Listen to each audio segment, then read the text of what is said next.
Ya, Assalamualaikum warahmatullahi wabarakatuh. Selamat pagi dan salam sejahtera untuk kita semua. Shalom, Om Swastiastu, Namo Buddhaya, salam kebajikan.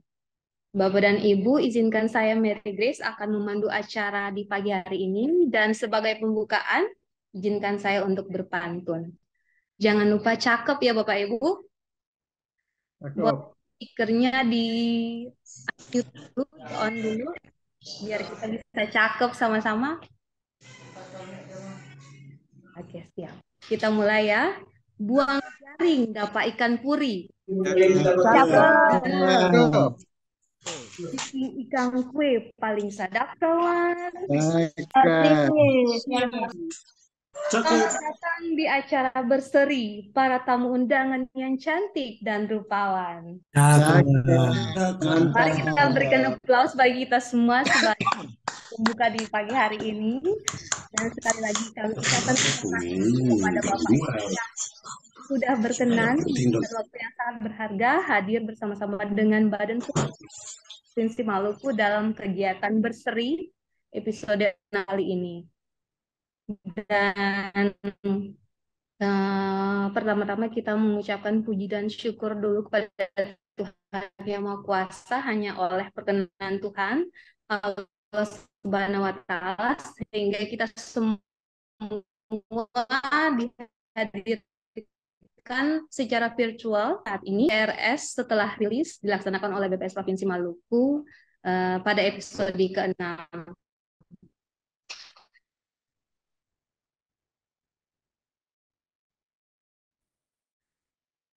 Kemudian Bapak Ibu, acara ini dapat BPS Provinsi. Sebelum kita masuk pada dulu opening speech dari Kepala Badan Pusat Statistik Provinsi Maluku, Ibu Marice Patiwala PSE MSI, dengan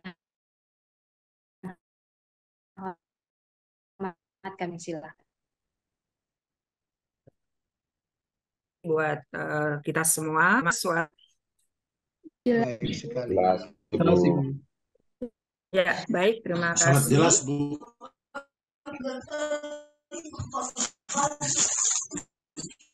Assalamualaikum warahmatullahi wabarakatuh. Waalaikumsalam warahmatullahi wabarakatuh. Shalom, Salam.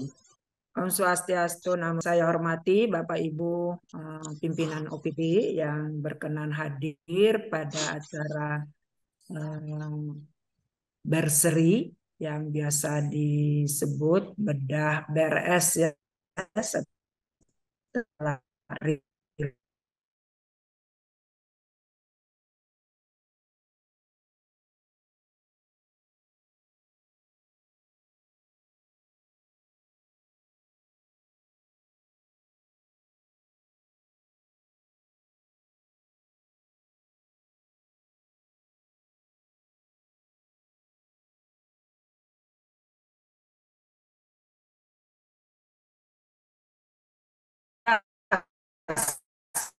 melalui angka-angka.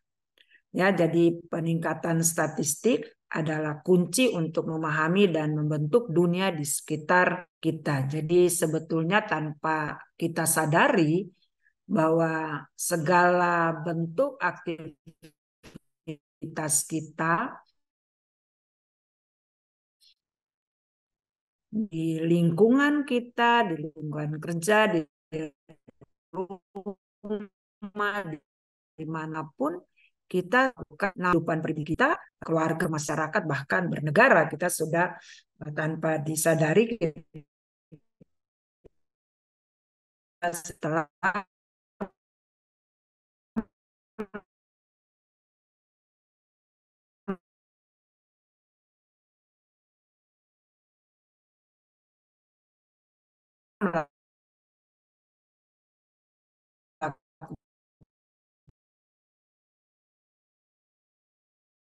bertanggung jawab langsung ya pada presiden.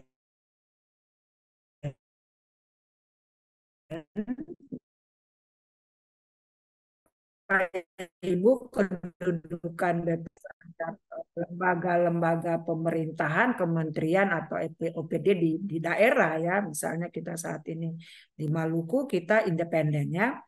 Jadi kondisi tersebut menjadikan ya BPS berperan sebagai akses di website BPS ini ya. Jadi memang kita selalu mengecek ternyata begitu antusias konsumen data yang mengakses data-data yang BPS hasilkan. Kemudian Bapak Ibu, untuk berseri ini sudah kurang lebih mungkin 5 kali ya teman-teman lakukan ini, dan setiap bulan kita berharap tidak kita terlewati walaupun kesibukan BPS seperti apa, tapi ini kita berharap bisa jalan. Jadi tujuan dari berseri ini kita berharap setelah BPS merilis angka ini dibedah lagi, dipahami lagi lebih dalam agar indikator-indikator atau data strategis yang BPS hasilkan ini lebih dipahami oleh semua pihak.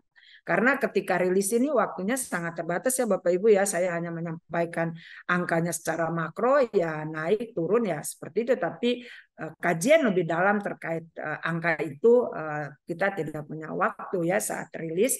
Nah ini forum ini yang kita gunakan untuk mari kita saling share, diskusi kira-kira angka ini jauh lebih bermakna untuk daerah kita terutama membangun Maluku ini. Kemudian ya mungkin akan ada klarifikasi atau memperjelas dari data yang kita rilis. Perlu juga mungkin ada perlu revisi ya karena kesalahan ketik atau apa ya, ini bisa juga. Kemudian kita butuh juga masukan dari semua pihak, dari birokrat, dari sebetulnya kalau bisa kesempatan ini ada Bapak Ibu lembaga dari legislatif juga bisa hadir, kemudian dari peneliti ya, dari decision maker, masyarakat umum, untuk mari kita bicara dengan data ya. Jadi ya data tidak ada artinya kalau tidak digunakan, tidak dinarasi atau tidak dimanfaatkan untuk kebutuhan bangsa ini, kebutuhan daerah ini.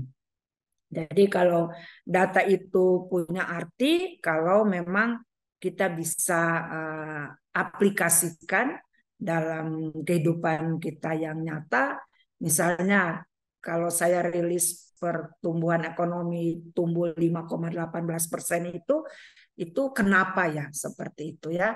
Ada apa di angka 5,18% itu? Itu bisa Bapak Ibu lihat dari berbagai sudut, berbagai pandangan, dan nanti forum ini yang nanti kita bahas. Bapak Ibu, kesempatan ini kita akan membahas terkait IKG. IKG itu indeks kesetaraan gender ya. Sebetulnya ada juga namanya indeks kesulitan geografis, tapi ini namanya IKG. Nanti mungkin akan dijelaskan oleh teman-teman teknis yang menyusun IKG ini. Jadi ada berbagai aspek yang nanti kita lihat Bapak Ibu di IKG ini. Saya tidak berlama-lama lagi, nanti kita bahas saja. Jadi ada IKG dari dimensi, beberapa dimensi, ada terkait apa namanya,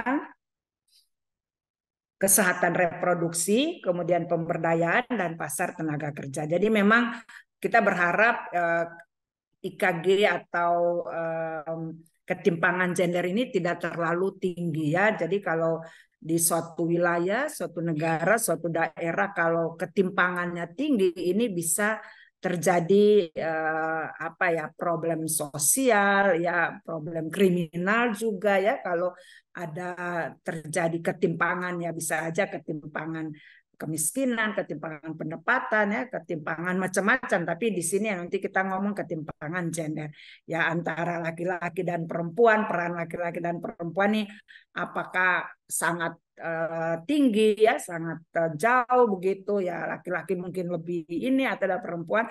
Nah, ini juga bisa timbul persoalannya. Nanti Bapak Ibu akan bahas dari berbagai dimensi. Semoga forum ini bisa bermanfaat dan lebih penting lagi berdampak untuk pembangunan ke depan. Terima kasih. Demikian arahan saya, dan saya mohon maaf Bapak Ibu, saya mungkin tidak bisa ikut full karena ini ada janjian dengan Pak Sekda, mudah-mudahan jam 11 rencana begitu, jadi saya mohon pamit. Silakan Bapak Ibu berdiskusi dan mudah-mudahan ini sangat bermanfaat ke depan. Sesungguhnya statistik adalah bahasa yang berbicara tentang realitas melalui angka-angka. Peningkatan statistik adalah kunci untuk memahami dan membentuk dunia di sekitar kita. Terima kasih. Wassalamualaikum warahmatullahi wabarakatuh. Salam sejahtera buat kita semua. Salam sehat. Baik, terima kasih Ibu Pimpinan, Ibu Ice. Demikian tadi opening speech dari Ibu Kepala BPS Provinsi Maluku. Bapak Ibu hadirin sekalian, sebelumnya saya akan menyapa dulu, sudah ada bergabung bersama-sama dengan kita Ibu Otin, Kepala BPS Kabupaten Kepulauan Tanimbar, kemudian Pak Icat, Kepala BPS Kabupaten Maluku Tenggara. Selamat bergabung Bapak dan Ibu. Ada juga data DPPA Provinsi Maluku, selamat bergabung. Bidang 3 DP3A Maluku, kemudian ada juga Ibu Nur Lopulalan, selamat bergabung Ibu. Dan Bapak Ibu hadirin sekalian, kita akan beralih ke acara inti, yaitu bedah BRS setelah rilis. Dan acara ini akan dipandu oleh moderator yang luar biasa. Beliau adalah seorang fungsional statistisi muda. Kemudian juga saat ini beliau adalah insan statistik terbaik BPS Provinsi Maluku. Dan kemudian satu lagi, karya-karya beliau ini juga telah menghiasi ruang-ruang publik media-media di Kota Ambon. Hadirin sekalian, please welcome Bapak Jeffrey Tifka, SSI MSI. Dengan hormat, saya silakan. Baik, terima kasih, Bu Megi. Jalan-jalan ke Kota Saumlaki. Cakep. Jangan lupa membeli buah pir. Artinya, Saya moderator pada berseri kali ini dengan topik indeks ketimpangan gender. Satu lagi Bapak Ibu. Waktu pagi bersinar mentari. cakep. Sinarnya terang ada di sini.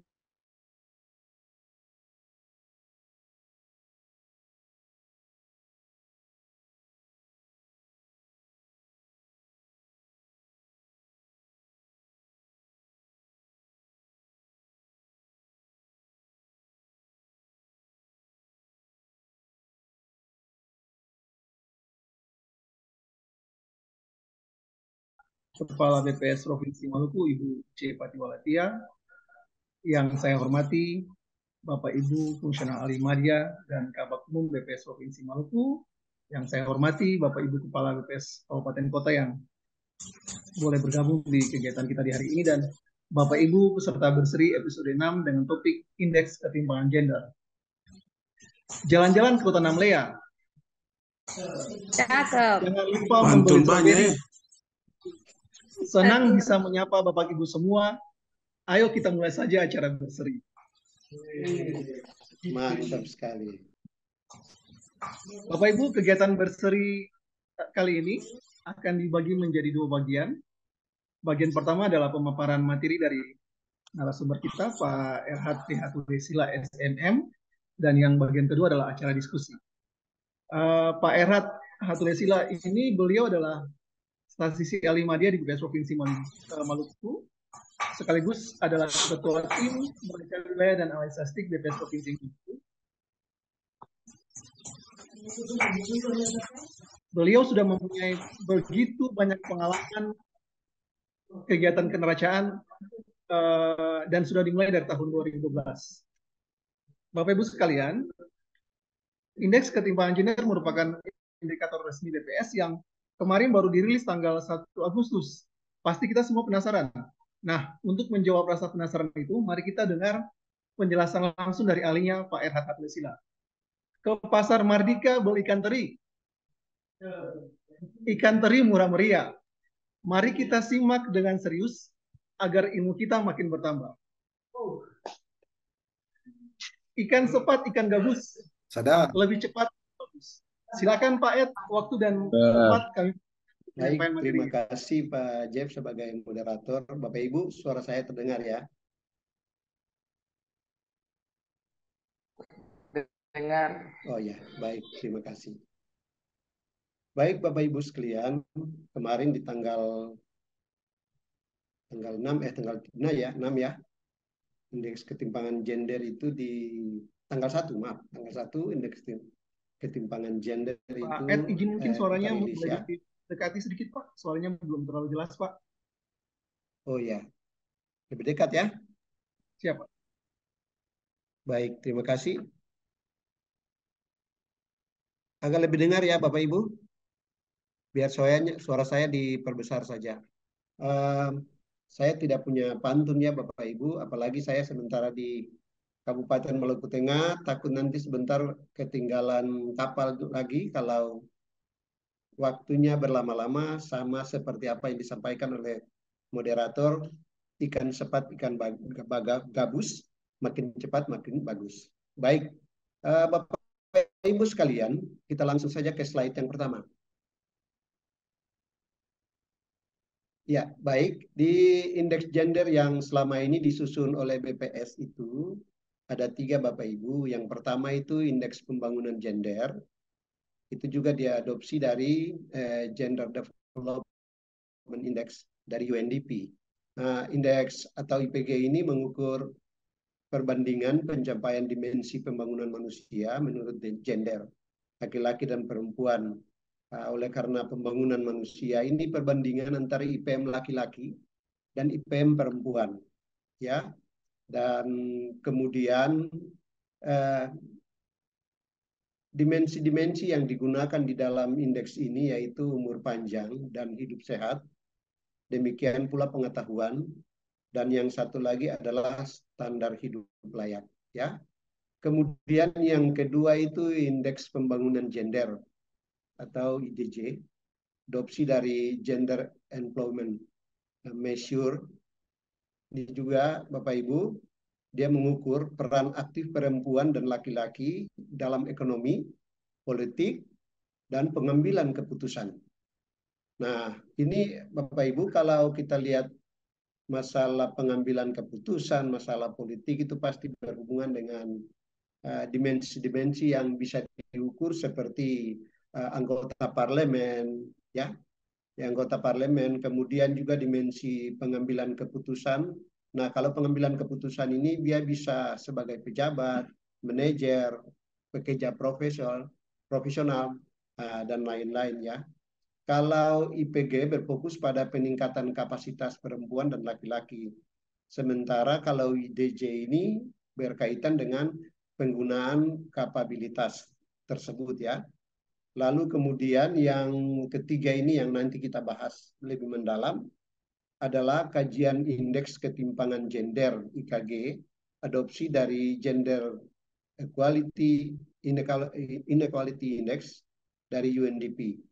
Nah, IKG ini menunjukkan capaian pembangunan manusia yang kurang optimal karena ketimpangan antara laki-laki dengan perempuan dalam dimensi kesehatan reproduksi, pemberdayaan, dan juga pasar kerja. Ya, mari kita melihat lebih dalam dimensi-dimensi apa saja yang digunakan oleh indeks ini. Baik, indeks ini menggunakan 3 dimensi. Dimensi kesehatan reproduksi, dimensi pemberdayaan, dan juga dimensi pasar tenaga kerja. Nah, di dalam dimensi kesehatan reproduksi ini ada 3 unsur yang diukur.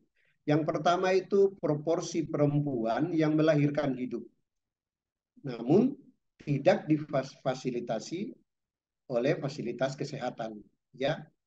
Nah, ini yang diukur Bapak Ibu. Kemudian yang kedua, proporsi perempuan usia 15 sampai 49 tahun yang saat melahirkan hidup pertama berusia di bawah 20 tahun. Nah, ini pasti berhubungan sekali dengan kesehatan reproduksi ya, kalau di bawah usia 20 tahun, lalu kemudian melahirkan tidak dengan fasilitas kesehatan, itu pasti berhubungan dengan kesehatan reproduksi. Kemudian yang berikut, masalah pemberdayaan. Dimensi ini ada dua juga yang dipakai, yaitu pertama, presentasi penduduk usia 25 tahun ke atas dengan pendidikan SMA ke atas. Ya. Lalu kemudian yang kedua adalah presentasi anggota legislatif.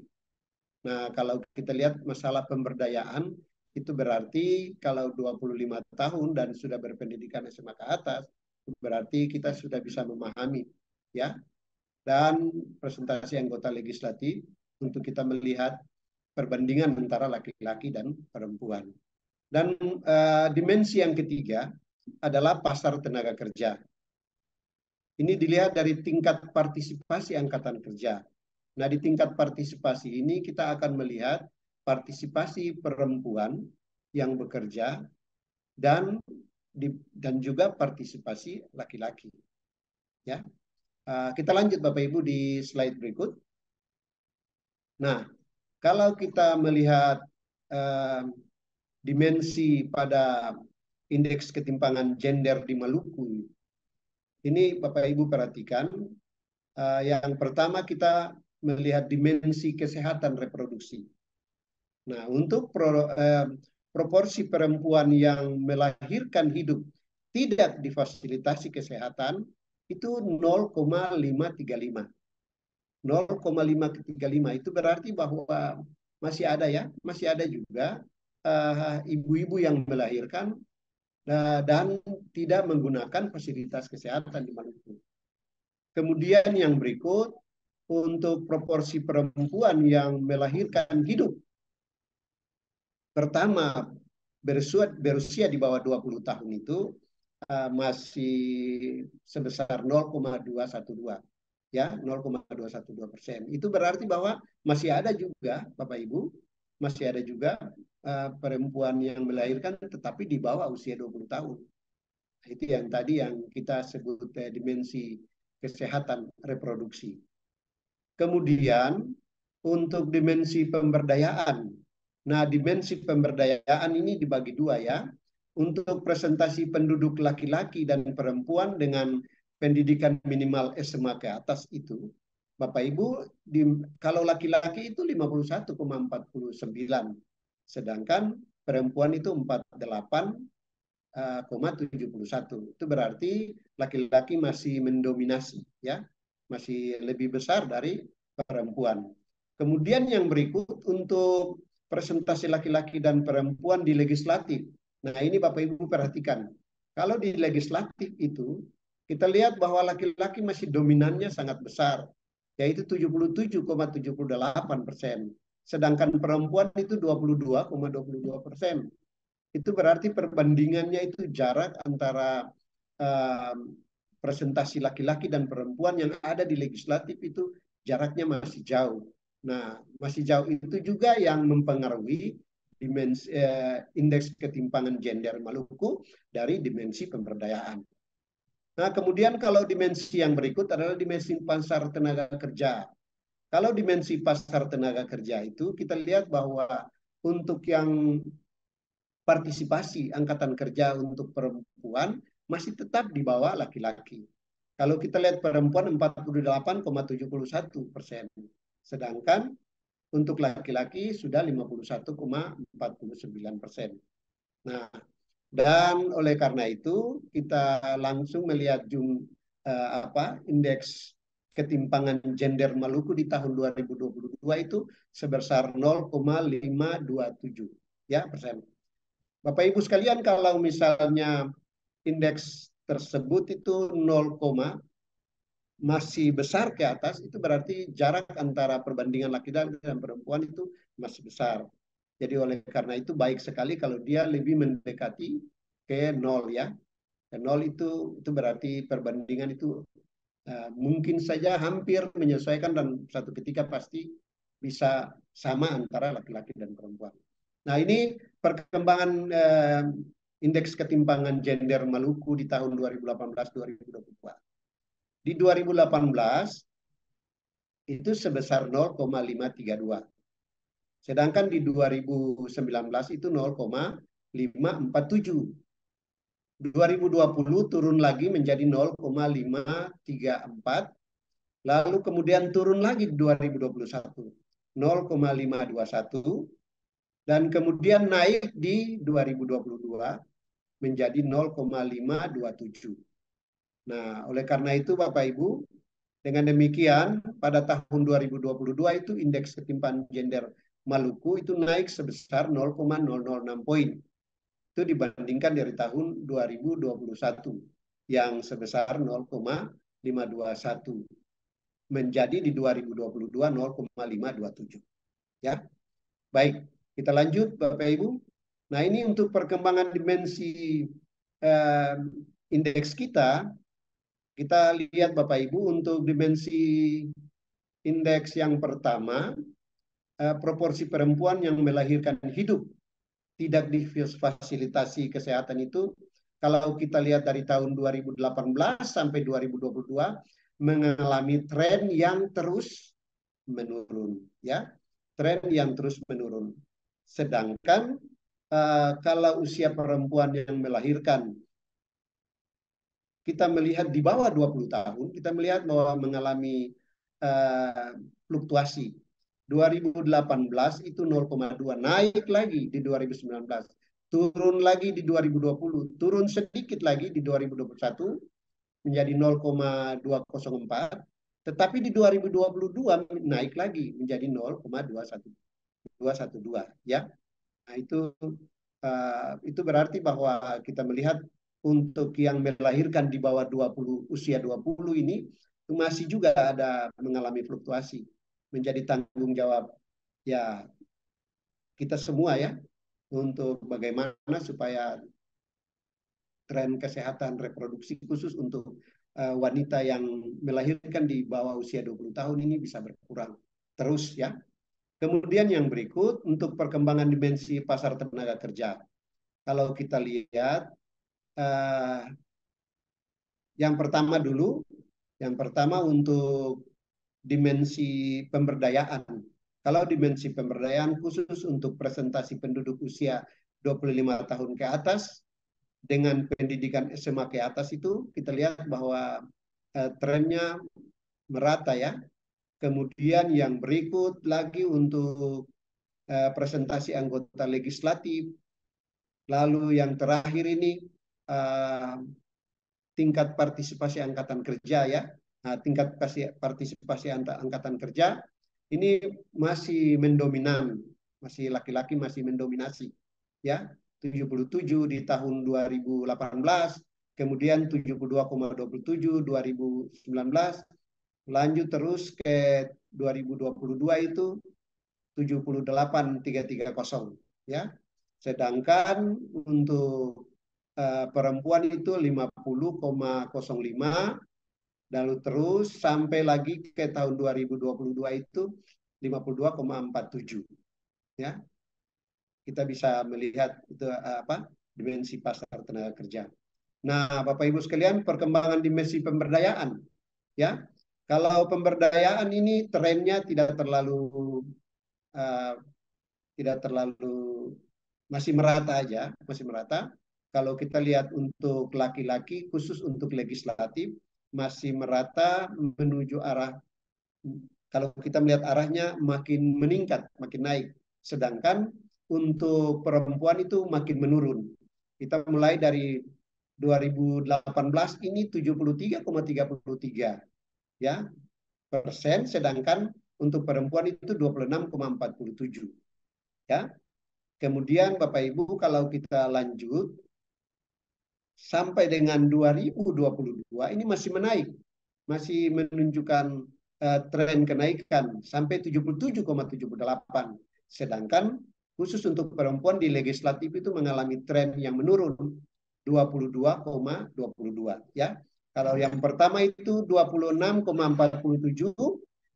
di tahun 2018 terus mengalami penurunan walaupun di 2019 dan 2020 tetap ya, dan juga 2021. Tetapi 2022 mengalami penurunan sebesar dari 23,26 ke 22,22 ya. Sedangkan untuk presentasi penduduk laki-laki dan perempuan dengan pendidikan minimal SMA ya, pendidikan minimal SMA itu kita melihat bahwa ini mengalami tren kenaikan ya, walaupun nanti di 2022 ini bahwa ternyata ada mulai mengalami sedikit penurunan khusus untuk wanita atau perempuan. Sedangkan laki-laki tetap mengalami penurunan di 2019 ke 20 ke 21, tetapi naik sedikit dari 21 ke 22. Kita bisa lihat bahwa dimulai dari tahun 2018 itu untuk presentasi penduduk laki-laki dan perempuan, laki-laki 50,54, perempuan 45,51. Ya. Kemudian naik terus di 2022. 48,71, sedangkan untuk laki-laki 51,49. Ya. Lanjut ke berikut. Nah, Bapak Ibu, ini indeks ketimpangan gender kabupaten kota di Provinsi Maluku. Ya. Kalau kita lihat Kota Ambon itu 0,496 ya, lebih kecil sekali dari yang lain. Kemudian diikuti oleh Kepulauan Tanimbar 0,507. Lalu kemudian Maluku Tenggara itu IKG-nya sebesar 0,549. Kemudian Kota Tual 0,561. Terus Maluku Barat Daya 0,571. Kemudian Maluku Tengah 0,582. Buru 0,595. Sedangkan Buru Selatan itu sudah 0,601. Dilanjutkan dengan Kepulauan Aru 616. Lalu Seram bagian Barat 0,622 dan Seram bagian Timur 0,652. Jadi yang sangat besar itu Seram bagian timur dan sangat kecil itu Kota Ambon. Nah, Maluku itu berada di tengah-tengah antara Kepulauan Tanimbar dan Maluku Tenggara, yaitu 0,527. Nah, indeks ketimpangan gender di Maluku tahun 2022 ini, kalau kita lihat Kota Ambon dan juga antara Kota Ambon dan Seram bagian timur ini punya perbedaan yang sangat besar ya. 0,496 untuk Kota Ambon, sedangkan untuk Seram bagian timur itu 0,652. Jadi jaraknya agak besar. Lanjut. Ya, nah kalau kita lihat secara Indonesia, indeks ketimpangan gender yang terkecil itu ada di daerah istimewa Yogyakarta sebesar 0,240. Sedangkan yang sangat terbesar adalah Nusa Tenggara Barat, yaitu 0,648. Nah, Maluku ini sudah urutan ke-30, Bapak Ibu. Urutan ke-30 indeks ketimpangan gendernya se-Indonesia, yaitu kita di bawah kita Maluku Utara dengan kita berbarengan, sedangkan kita itu lebih besar sedikit dari Kalimantan Tengah. Jadi kita urutan ke-30 ya. Maluku 0,527.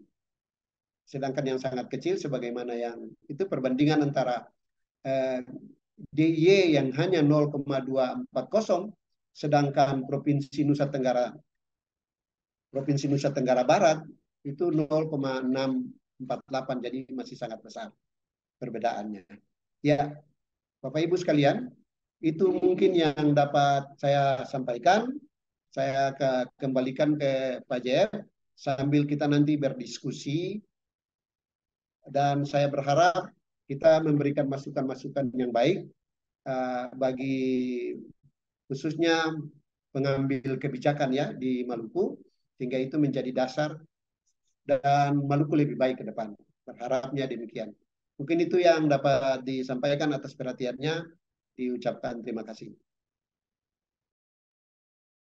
Baik, terima kasih Pak Ed untuk paparan materinya sangat komprehensif dan bagus sekali ya.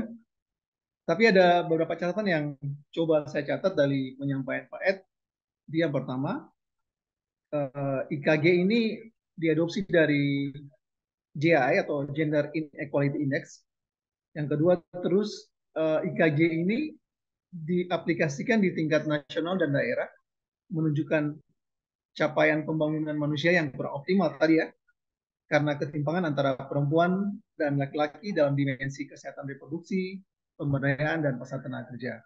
Terus saya catat yang ketiga lagi, dimensi IKG ini terdiri dari 3, yaitu dimensi kesehatan reproduksi, dimensi pemberdayaan, dan dimensi pasar tenaga kerja. Lalu catatan keempat yang saya catat yaitu indeks ketimpangan gender atau IKG Maluku tahun 2022 sebesar 0,527 naik 0,006 poin dibandingkan dengan tahun 2021 yang sebesar 0,5221. Baik Bapak Ibu, ikan momar, ikan lalosi bisa dimakan dengan sambal belacan. Kalau masih ada yang penasaran, ayo mari kita diskusikan. Baik, bila ada Bapak Ibu yang mau bertanya, mau berdiskusi atau menyampaikan informasi, masukan, kami persilakan. Bisa berbicara secara langsung ataupun bisa mengetik pada kolom chat atau pada kolom Q&A. Kami membagi dalam 2 bagian Bapak Ibu. Termen pertama untuk 3 orang peserta terlebih dahulu. Mungkin silakan Bapak Ibu. Saya angkat tangan duluan Pak Jeff. Baik, Pak Ramli, Pak Ibe duluan, kita coba langsung Pak Ibe. Silakan Pak Ibe. Ya, langsung ya. Ya. Terima kasih Pak Jeff atas waktunya. Pak Erat, terima kasih atas pemaparan materinya dan terus terang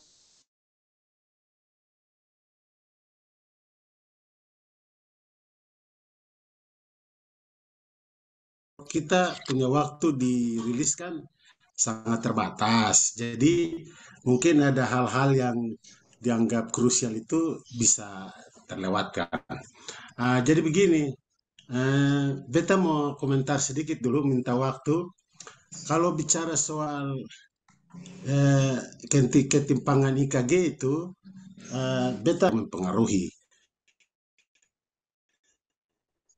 Jadi kan di Maluku kan istilahnya laki-laki harus kerja untuk menafkahi keluarga. Jadi makanya itu dia berpengaruh kepada soal pemberdayaan tadi, entah itu soal ketimpangan pekerjaan yang laki-laki lebih banyak dari perempuan, soal keterlibatan di politik dan sebagainya itu laki-laki lebih banyak perempuan, itu karena faktor kebudayaan. Nah, lalu yang berikut, Pak Erat, mungkin kita ini politis kan Ibu Kepala tadi menyampaikan sambutan itu bahwa statistik adalah tentang realitas yang berbicara melalui angka-angka. Nah, pertanyaannya adalah begini. Tadi Pak Erat menjelaskan itu kan sebenarnya banyak celah yang banyak hal yang mesti kita lihat, masih banyak masalah yang ditemui di Maluku. Setiap bupati wali kota calon bupati wali kota yang menyampaikan, membuat visi, punya gagasan untuk membuat visi dan misi tentang tugasnya dalam 5 tahun ketika dia terpilih nanti, bupati wali kota maupun gubernur ya, karena memang tidak bisa tidak harus bupati. Mereka selalu minta pendapat dari pihak BPS atau tidak. Karena begini, kalaupun ada berarti salahnya di mana. Nah, tapi kalau tidak, barangkali kita punya tanggung jawab bersama, tugas bersama untuk mengingatkan ya. Ya, kalian kalau mau jadi bupati wali kota ini loh masalah yang dihadapi oleh Maluku seperti begini. Nah, kira-kira kalian punya visi dan misi itu arahnya kemana? Sehingga tidak terkesan bahwa visi dan misi yang digagas itu, yang dirancang, itu lebih ke nuansa politis. Tapi harus melihat hal-hal yang terjadi di dalam masyarakat di Maluku. Salah satu, saya kasih contoh soal yang tadi Pak Erat jelaskan tentang masalah ketimpangan yang terjadi pada perempuan yang usianya di bawah 20 tahun. Kok di bawah 20 tahun tapi melahirkannya cukup banyak juga. Nah, ini masalah yang mesti kita lihat karena dampaknya itu sangat besar terhadap sumber daya manusia Maluku.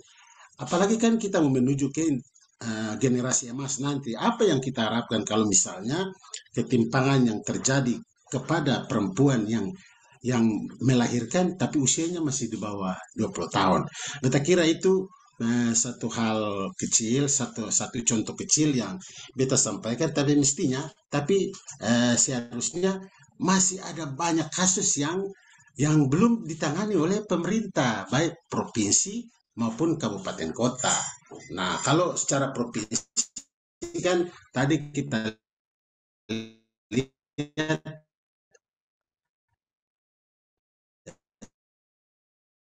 tingkat nasional.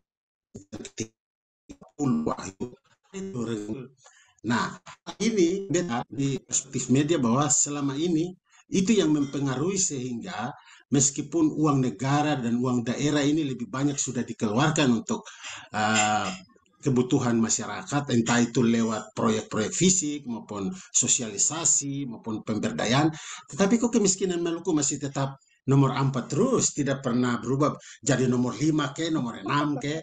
Siapa tahu kita bersaing dengan DKI. Kira-kira begitu. Untuk sementara Pak Jeff, Pak Erat, mohon maaf kalau misalnya pertanyaan dia lebih sedikit mengarah ke politis. Mohon maaf. Terima kasih.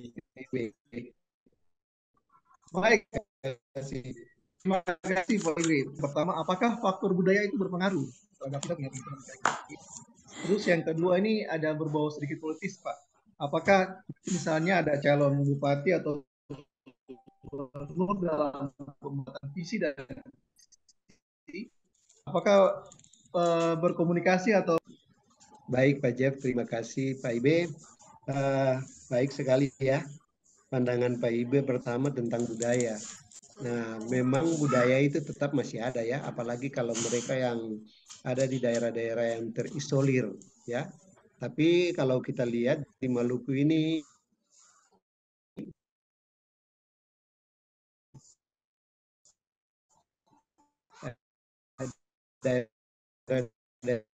daerah terisolir itu sudah ya pekerja, kepala keluarga itu juga benar ya.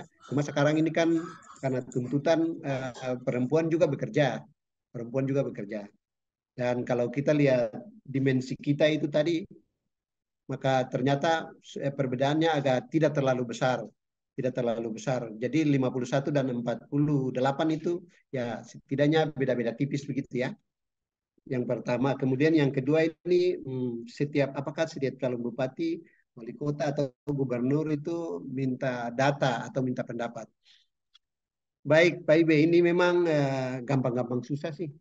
Karena ini berhubungan dengan persepsi orang gitu.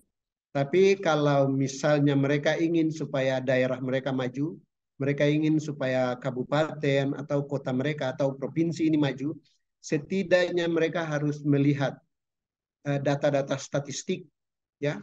Dengan mencermati data-data statistik, mereka bisa memahami kondisi dan situasi daerah mereka.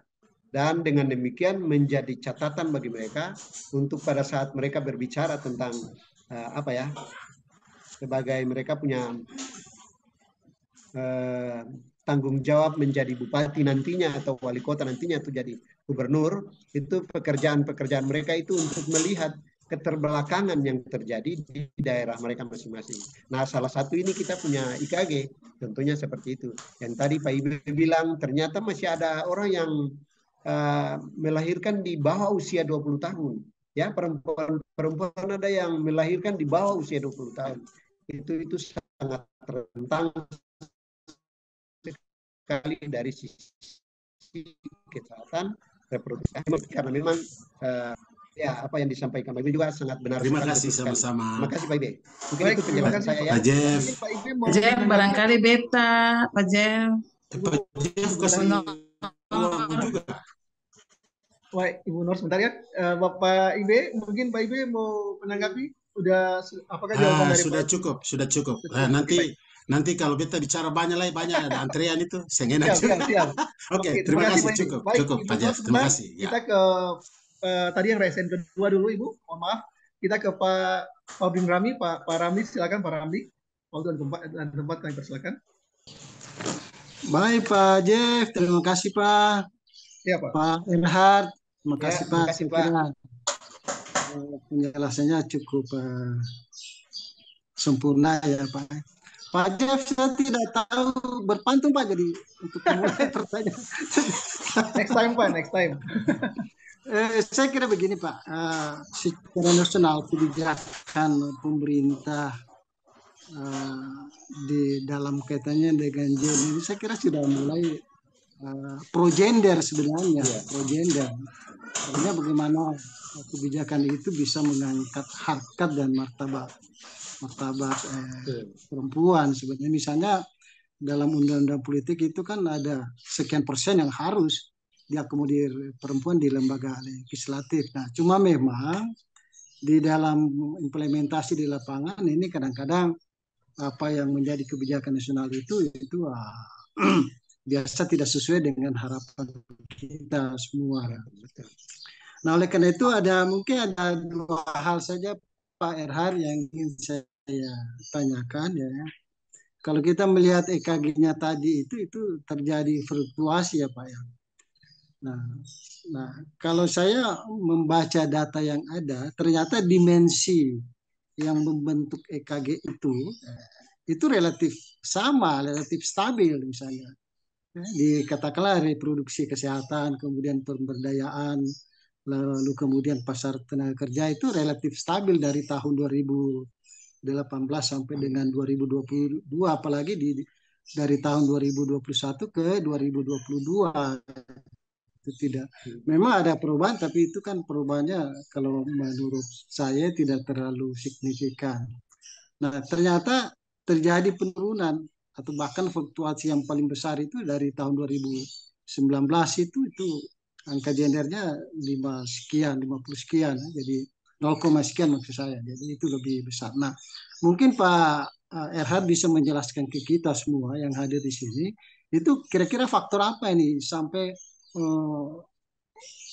fluktuatifnya itu sangat tajam sekali, misalnya dari 2019 kemudian 2020 2021 naik lagi turun lagi, kemudian 2022 dia naik lagi. Ini kira-kira mungkin Pak Erhard bisa menjelaskan ke kita.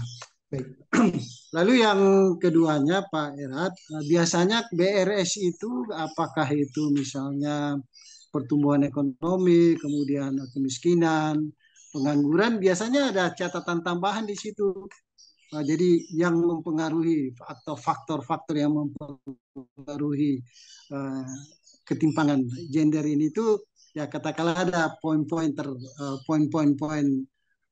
tertentu yang dianggap oleh BPS itu faktor dominan dalam mempengaruhi EKG ini nih. Nah, saya melihatnya tidak ada di sini seperti itu Pak Erhard. Mungkin ada penjelasan sedikit tentang itu. Nah, lalu yang terakhir ini Pak, saya bandingkan dengan Maluku Utara, kita selalu ketinggalan Pak. Katakanlah dari sisi kemiskinan kita juga tinggi, pertumbuhan ekonomi juga kita kalah, lalu indeks kebahagiaan juga kita kalah. Padahal kalau termasuk EKG tadi kita masih kalah juga dari Maluku Utara. Nah, kalau dilihat Maluku Utara ini kan ya istilahnya ya ketumpung adik kandung sebenarnya itu. Adik kandung dia bisa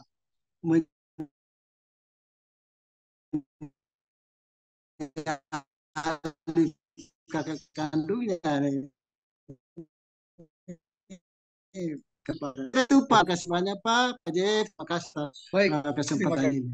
Saya kembali ke Pak Udin ini dosen saya Bapak Ibu. Jadi kalau pertanyaan pasti mengacu ke BPS. Ya. 3 pertanyaan. Yang pertama Ya, itu apakah IKG yang relatif stabil ini kira-kira seperti apa penjelasannya? baik. Lalu yang kedua ini ada masukan dari Pak Ramli. Jika dimungkinkan ada di dalam BRS tuh mungkin ke depan ada tambahan atau insight atau halaman-halaman tertentu yang ditambahkan. Baik itu BRS tentang IKG, PDRB, dan sebagainya. Lalu yang ketiga ini mungkin satu masukan juga atau pertanyaan juga ya. Kenapa Maluku selalu lebih di bawah Maluku Utara begitu ya? Wah, ini pertanyaan bagus nih. Ya, kepada Pak Ed, kami persilakan Pak Ed. Baik, terima kasih Pak Jeff. Terima kasih Pak Ramli. Baik, Pak, saya akan sama-sama, Pak. mencoba menjelaskan. Saya minta nanti Bapak Ibu, teman-teman yang berkompeten juga bisa nanti menambahkan ya apa yang saya jelaskan. Kalau memang merasa masih kurang. Baik, yang pertama itu tentang fluktuasi yang terjadi. Memang fluktuasi yang terjadi itu kalau kita lihat trennya itu ada 3 dimensi kan Pak. Ya. Tadi Bapak berbicara tentang fluktuasi yang terjadi kalau dimensi reproduksi. Dimensi reproduksi itu khususnya untuk yang melahirkan tanpa pertolongan kesehatan. Kalau melahirkan tanpa pertolongan kesehatan, kalau kita lihat dia punya trennya itu semakin menurun.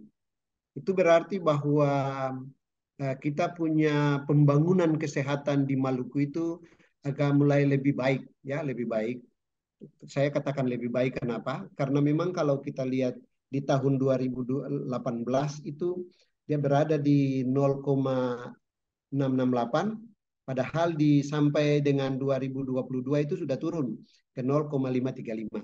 Jadi trennya makin menurun terus. Itu berarti bahwa ada perbaikan kesehatan masyarakat ya, khususnya untuk pada saat melahirkan, ibu-ibu yang melahirkan itu khusus untuk yang berhubungan dengan melahirkan tanpa bantuan tenaga kesehatan itu sudah lebih hari lebih berkurang di Maluku.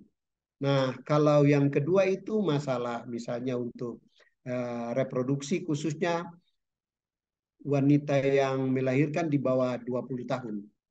Ya, di bawah 20 tahun. Nah, ini Pak, kalau kita lihat itu dia berfluktuasi juga tuh.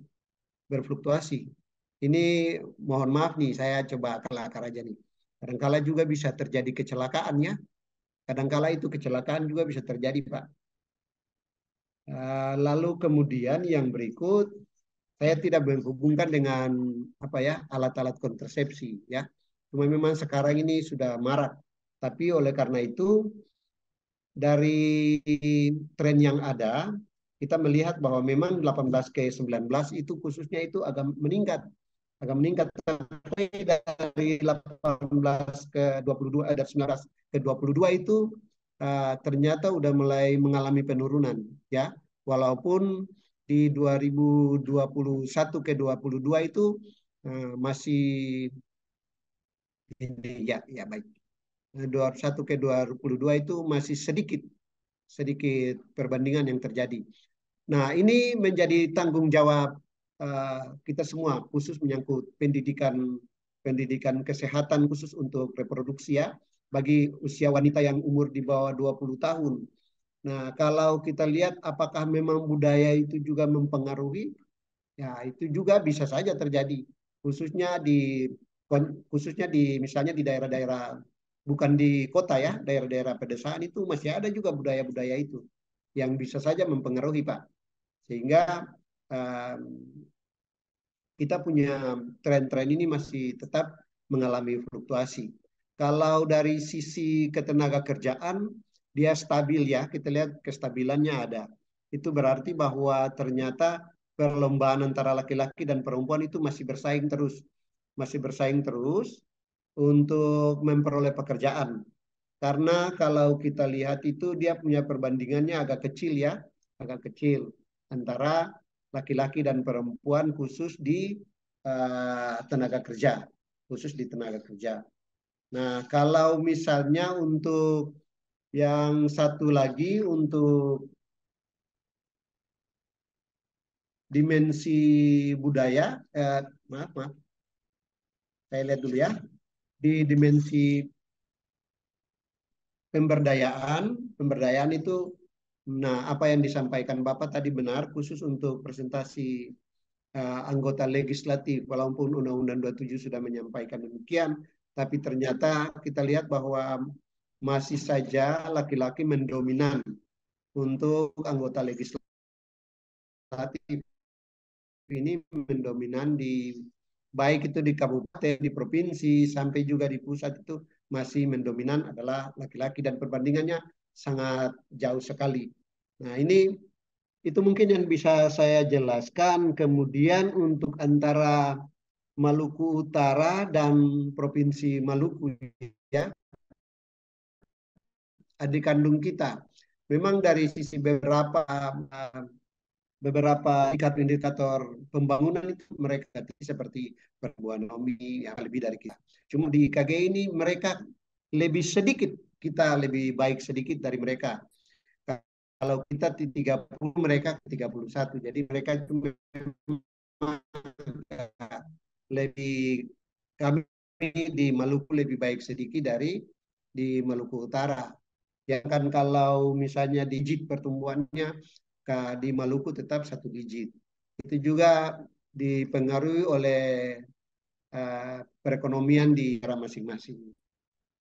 Jadi itu Bapak Ibu, khususnya itu penjelasan saya. Kalau memang ada yang bisa menjelaskan tambah, saya persilakan moderator memberikan kesempatan. Terima kasih Pak. Baik, terima kasih Pak Ed. Ini kayaknya karena pertanyaan lebih teknis, izin saya boleh mempersilakan. Di sini ada Pak Edwin juga. Pak Edwin ini sebagai ketua tim dalam penyusunan analisis di BPS. Pak Edwin mungkin mau menambahkan. Pak Edwin silakan. Ya, terima kasih atas kesempatannya Pak Jeff.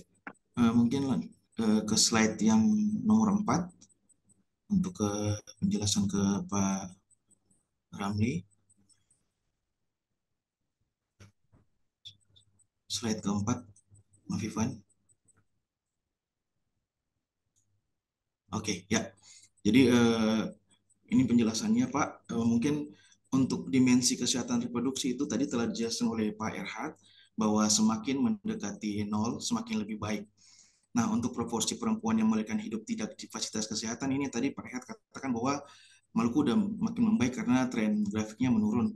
Dan juga sambil menjawab Pak Ibex tadi mengenai proporsi perempuan melahirkan hidup pertama berusia kurang dari 20 tahun, kalau kita lihat secara nasional, mungkin nanti akan saya bagikan juga filenya, kita Maluku itu trennya masih lebih baik daripada 9 provinsi di Indonesia. Nah, kita angkanya lumayan kecil, 0,212. Kalau provinsi-provinsi lain itu mereka meninggi. Bahkan kita itu paling kecil se-Indonesia Timur. Jadi kita tetap harus optimis bahwa kita bisa untuk menurunkan proporsi perempuan melahirkan hidup pertama berusia kurang dari 20 tahun. Dan juga untuk dimensi perempuan yang melahirkan hidup tidak di fasilitas kesehatan, kita optimis bahwa kita pasti bisa menurunkan itu. Nah, kenapa angka IKG ini begitu fluktuatif? Padahal pada beberapa dimensi terlihat bahwa kebanyakan sedikit merata. Next slide, Vivan, slide kelima. Next lagi. Ya, nah ini untuk tadi kesehatan reproduksi sudah saya jelaskan. Untuk dimensi pasar tenaga kerja ini, dia melihatnya itu pada kesetaraan. Jadi kenapa namanya ketimpangan gender? Nah, kita jangan melihat bahwa grafiknya itu agak merata dan itu, tapi kita lihat misalnya contoh untuk 2018, nah itu 77,5 dan 50,05. Itu belum setara. Kalau setara itu angkanya sama. Nah, ke 2019 77,28 dan 50,5. Nah, itu juga makanya grafiknya itu kita lihat bahwa gapnya itu. Jadi makin sempit, makin dekat antara laki-laki dan perempuan, berarti dia lebih setara. Nah, kita lihat 2021 grafiknya mulai terbuka dikit lagi. Berarti dia udah mulai gapnya udah mulai terbuka lagi itu. Nah, ke 2022 juga gapnya lebih mulai terbuka lagi. Makanya itu kita punya nilai IKG itu fluktuatif karena itu untuk dua dimensi yang lain selain dimensi kesehatan reproduksi, dua dimensi itu kita harus memperhatikan kesetaraannya. Jadi semakin besar gapnya, maka pasti nilai IKG kita itu semakin tinggi atau semakin menyimpang. Jadi mungkin itu untuk dijelaskan kenapa nilai IKG kita fluktuatif karena itu. Pertama, untuk kesehatan reproduksi sebenarnya kita makin baik. Tapi untuk dua dimensi yang lain, itu kita harus lihat dia punya gap semakin membesar atau semakin mengecil. Jika gapnya semakin mengecil, maka nilai IKG pasti akan lebih baik untuk yang lainnya. Mungkin itu Pak Jeff dari saya, dan juga mengutip, kemarin juga kami mengutip penyampaian dari Bapak Ibu dari pusat bahwa itu ada penyampaian dari Bank Dunia mengenai sebentar Bapak Ibu ini.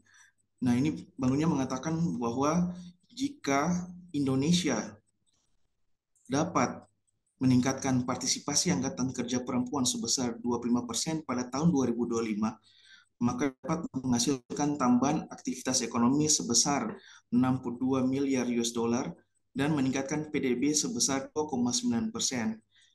Jadi makanya kesetaraan gender ini sangat penting Bapak Ibu. Dan kalau melihat untuk status IKG-nya Maluku, status IKG Maluku ini masih masuk pada status capaian ketimpangan yang sedang.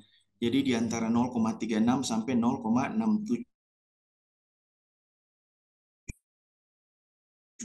Nah, kita harus mengantisipasi supaya bisa masuk ke status capaian. Terima kasih Pak Jeff atas kesempatannya.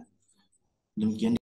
Baik, terima kasih untuk tambahannya. Jadi intinya pemberdayaan dan pasar kerja untuk dua dimensi itu antara laki-laki dan perempuan harus setara ya, Pak Edwin ya, dan Pak Ed ya, agar IKG-nya lebih bagus. Oke, Pak Ramli, bagaimana Pak penjelasan dari Pak Ed dan Pak Ed? Ya Pak Jeff, kalau saya dikasih kesempatan untuk memberikan semacam tambahan tanggapan balik, boleh Pak? Ya, silakan Pak. Ya, saya kira terutama di TPAK itu, Pak Edwin, kalau dikatakan tadi bahwa semakin sempit gapnya TPAK itu semakin baik, Bapak harus, atau mungkin kita harus mempertimbangkan bahwa TPKI itu tidak hanya persoalan angkanya itu, tetapi implikasinya terhadap pengangguran misalnya. Nah, TPK ini kan ada kaitannya dengan jumlah penduduk, usia kerja laki-laki dan perempuan. Nah, kalau TPK tinggi itu berarti bahwa implikasi terhadap atau konsekuensi terhadap jumlah pengangguran itu kemudian tidak berarti. Ini ada kaitannya dengan itu. Nah, oleh karena itu kita lihat beberapa data bahwa lebih banyak oleh laki-laki. Nah, ini dari sisi pemberdayaan, dari sisi dimensi pasar tenaga kerja, itu berarti menunjukkan kinerja perempuan itu malah lebih bagus dari situ. Karena pengangguran yang terjadi untuk jenis kelamin laki-laki itu lebih banyak sebenarnya.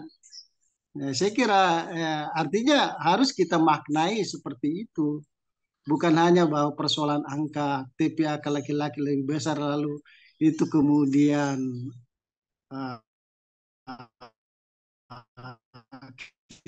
kita bisa menyimpulkan bahwa IKG itu dari bentukan dimensi, ada kan makna-makna lain di balik angka-angka itu Pak. Itu saya kira itu yang mungkin harus menjadi pertimbangan untuk kita semua, bahwa TPAK yang tinggi itu ada implikasinya terhadap pengangguran misalnya. Pengangguran tinggi di laki-laki itu berarti bisa saja ya IKG-nya itu bisa berpengaruh ke situ. Artinya dalam artian bahwa kinerja perempuan malah lebih bagus. Nah, seperti itu maksud saya. Ya, makasih Pak. Saya kira ini masihkan saja Pak Edwin. Nanti bisa dipertimbangkan ya. Baik, makasih Pak Jeff dan Pak Edwin. Ya. Baik, terima kasih Pak Ramli untuk masukannya. Mungkin Pak Ed mau menanggapi atau sudah oke Pak? Untuk Pak Ed. Tidak menanggapi sih Pak Jeff, cuma sebenarnya apa disampaikan Pak Ramli itu benar juga ya. Ini kita melihat tingkat partisipasi angkatan kerja. Jadi perbandingan antara laki-laki dan perempuan. Masalah pengangguran yang di dalamnya itu yang menjadi acuan dari Pak Ramli tadi. Itu saya kira itu ya Pak Ramli ya. Makasih Pak, makasih Pak. Baik, terima Saya kasih Pak Ed. Bapak Ibu, di termen pertama ini masih ada satu orang penanya lagi. Tapi sebelumnya saya mengingatkan Bapak Ibu semua untuk mengisi link daftar hadir dan bahan materi dapat Bapak Ibu ambil di kolom chat.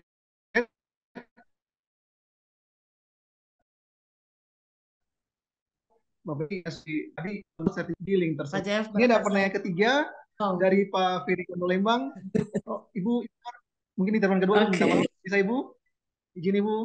Ya, izin Ibu. Baik. Mohon maaf Ibu. Ya, ada penanya kita yang ketiga di tahun pertama itu dari Pak Ferry Lembang. Pak Ferry, silakan Pak Fer. Baik, terima kasih Jeff, Bapak sekalian. Pak Erhat, menarik ya. Maaf ya, tadi ikuti baru jalan Pak Erhat, tapi saya ada sedikit menyimak apa ini tadi tanggung jawab kita bersama. Saya menjadi tanggung jawab kita bersama ya untuk melihat kira faktor apa yang penyebab sebagai indeks ketimpangan gender ini ya. Perlu diingat Pak, ini saya baru cek di data ya, data secara Indonesia ini kita Indonesia secara nasional ini 0,4, tapi kita Maluku ini 0,5 gitu. Jadi kita ini juara gitu, termasuk juara juga karena nasional 0,4 gitu. Ya, jadi apa namanya ya? Kalau bicara tentang tanggung jawab kita bersama, sebenarnya juga mungkin kalau masyarakat sih tidak terlalu tanggung jawabnya ini. Maksudnya harusnya pemerintah pusat ya. Saya seringkali Pak Jeff ini saya berdiskusi dengan Pak Jeff gitu bahwa setiap rilis-rilis yang ada di BPS datanya itu selalu menunjukkan angka-angka negatif gitu. Artinya kita Maluku ini masih banyak tertinggal. Ya, banyak sekali hal yang PR yang cukup banyak yang kita harus kerjakan gitu. Nah, ini harusnya menjadi domainnya pemerintah ya. Domainnya pemerintah. Saya juga bingung ini. Apakah memang pemerintah punya tim khusus yang memang untuk menganalisa kebijakan-kebijakan gitu. Ini saya kalau tadi Pak Erhat bilang kita mau mengusulkan ke pemerintah atau bagaimana caranya ya harusnya pemerintah ini mempunyai tim kajian gitu, kajian-kajian untuk kebijakan apakah kebijakan ini sudah terukur dan benar gitu. 78 tahun kita merdeka ya, 78 tahun kita merdeka, tapi kalau dari data-data yang BPS sampaikan, BPS provinsi sampaikan ini ya memprihatinkan, tidak pernah ada, mungkin jarang sekali yang positif-positif ya di Maluku gitu. Kalau tadi saya ikut dari Pak Edwin bilang apa yang melahirkan tadi ya, menaikkan itu, ya itu bagian kecil saja gitu. Tapi sebagian besar itu data-data rilis BPS itu di Provinsi Maluku itu rata-rata negatif semua gitu. Artinya kita banyak yang kurang gitu. Ya, kemiskinan meningkat, apa pengangguran juga meningkat dan sebagainya gitu. Ini permasalahan yang sering kali kami dengar itu tiap tahun gitu ya. Dan saya berharap memang BPS ini menjaga independensi gitu, menjaga independensi dari kelembagaan, jangan ya aspek politik artinya kalau misalnya menampilkan daskan publik padahal sebenarnya titipan gitu. Itu saya berharap memang BPS seperti itu. Kita apa adanya ya, kita harus jujur dalam data, apalagi kalau kita bicara secara akademik, data yang benar, data yang harus jujur gitu ya, data harus kejujuran gitu, data yang jujur. Nah, ini menarik ya, menarik saya harus sampaikan bahwa saya melanjutkan apa yang tadi Pak Ibe katakan bahwa benar ya, harusnya BPS ini punya kekuatan yang powerful juga karena data-data itu yang dipegang oleh BPS bisa memberikan masukan buat pemerintah sejauh mana ya nanti mungkin lewat kajian-kajian. Terus yang mungkin saya tanyakan nih Pak Erhat, ini apakah memang tiga indikator ini ya yang menjadi apa namanya ya, yang dianalisa kemungkinan menjadi penyebab indeks ketimpangan gender gitu ya. Saya setuju dengan Pak Fakhrudin tadi bahwa memang mungkin kalau dari sisi apa namanya ya, TPAK itu kan agak jomplang ya antara perempuan dan laki-laki gitu, agak jomplang gitu. Nah, memang ya, tentang Tapi apakah benar yang menjadi apa ya kekhawatiran kita gini, orang mau masuk dunia pekerjaan itu kan harus punya soft skill ya, skill. Nah, apakah memang pemerintah ini punya punya punya perhatian tidak kepada skillsnya perempuan gitu untuk masuk ke dunia kerja gitu? Apakah skill-skill ini bisa, karena kan orang kalau mau masuk ke dunia kerja itu kan punya pendidikan yang tinggi, ataupun juga kalau misalnya masuk ke tidak begini, dia punya soft skill yang baik gitu ya. Artinya kalau mau menyiapkan pasar kerja itu kan perusahaan juga tidak mau gambling juga gitu, perjudian, mengambil orang masuk ke dunia pekerjaan tapi tidak dibekali dengan apa-apa gitu ya. Jadi ini menjadi kompleks sekali Pak Irhat ya. Sebenarnya menurut saya sangat kompleks. Ini bukan hanya tapi bagi saya sebenarnya ini peran pemerintah gitu. Kalau misalnya mau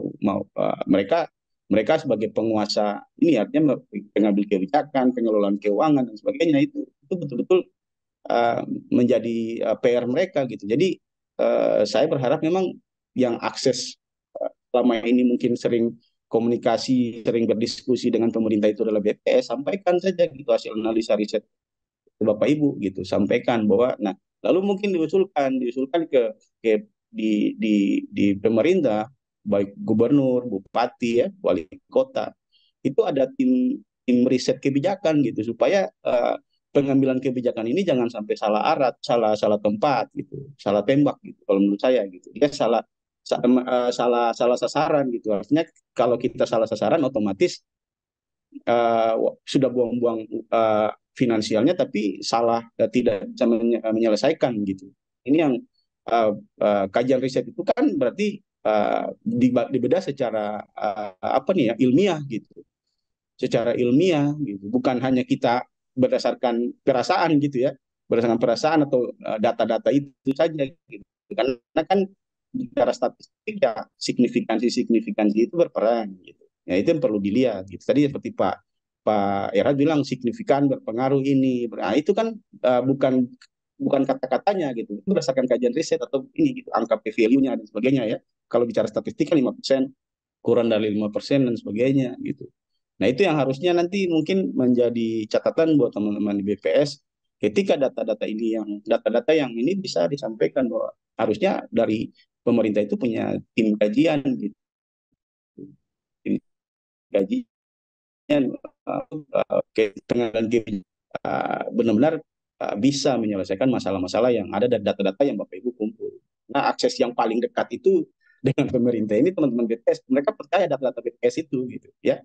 Ya itu saja mungkin Pak Irhat. Saya kalau dari saya tadi ada lihat beberapa literatur riset terkait dengan indeks ketimpangan gender, ada juga yang namanya indeks pembangunan gender ya.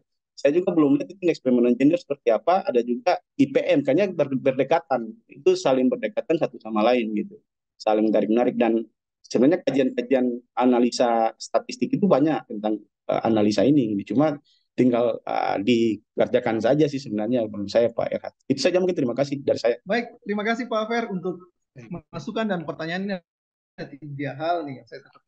Yang pertama ini, apakah hanya 3 indikator ini saja atau dimensi yang tadi terkait yang untuk menghitung IKG? Yang kedua tuh apakah pemerintah memperhatikan soft skill dari perempuan dalam penyerapan tenaga kerja atau dalam pasar kerja?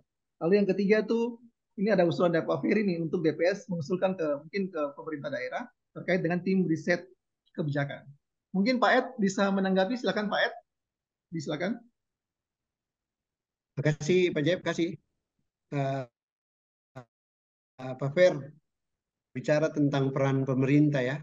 Memang kami di BPS ini menyediakan data-data, dan data-data itu menggambarkan situasi yang ada di daerah. Nah, tergantung dari teman-teman kita atau saudara atau pemerintah daerah ini harus untuk memakai data-data ini sebagai dasar lebih lihat dan bertanggung jawab perencanaan dan rencana kerja apa yang lebih baik untuk pembangunan ke depan ya. Baik, 3 dimensi. Ya, baik. Pak Fer, memang apa yang diukur oleh BPS ini khusus untuk ketimpangan ya, kita melihat ketimpangan. Nah, ketimpangan itu memang kita pakai 3 dimensi, yaitu pertama dari dimensi kesehatan. Nah, dimensi kesehatan, dan kedua dimensi pemberdayaan, dan ketiga dimensi pas kerja. Nah, 3 dimensi itu yang memang kita pakai. Sebab itu pada dimensi kesehatan itu khusus untuk reproduksi kesehatan, khususnya itu dia akan berdampak ya terhadap kita melihat kesehatan kita, khusus kesehatan di kembang kesehatan gender itu baik atau tidak baik, pakai reproduksi, khusus reproduksi yang memang kalau di bawah 20 tahun itu dari sisi kesehatan itu memang tidak baik sekali, tidak baik. Demikian pula dari sisi melahirkan dengan tidak menggunakan tenaga medis, itu juga sangat berbahaya dari sisi kesehatan, dan itu yang kita pakai untuk mengukur. Nah, kalau dari dimensi pemberdayaan itu kan, itu ada 2 juga, itu usia penduduk yang sudah 25 tahun, kalau 25 tahun itu sudah matang ya, dan itu sudah merupakan usia kerja.